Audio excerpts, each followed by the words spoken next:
tumefanya mengine mengi, na nyinyi ni mashahidi kwamba mahakama zimebadilika kwa kiasi kikubwa, zimeendelea kwa kiasi kikubwa sana katika miaka hii ya karibuni. Kwa hiyo sasa ni kuongeza watu wenye dhamira ya kufanya kazi, wenye uwezo wa kufanya kazi, lakini wanaosimama kwenye mstari mzuri wa haki. Mahakama ya rufani ndio ngazi ya juu kabisa katika utoaji haki katika nchi yetu. Kwa hiyo kila uamuzi mnaotoa una uzito mkubwa, si kwa wahusika washauri pekee, bali pia kwa taasisi zetu, mwenendo wa jamii na tafsiri pana ya sheria nchini. Yote yanawaangalia nyinyi kama wasimamizi wa haki kwenye taifa letu.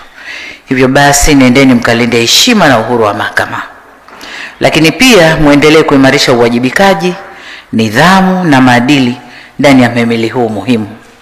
Uhuru huu una thamani pale unapoenda sambamba na uadilifu na ufanisi na utendaji wenu unaoangalia pia uzalendo kwa nchi yenu.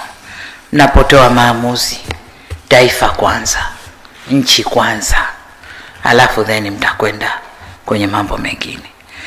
Napohitimisha, nirudie tena kuwapongeza na niwaombe sana mwende mkafanye kazi kwa uadilifu, weledi, busara na hofu ya Mungu kama viapo vyenu vinavyowataka.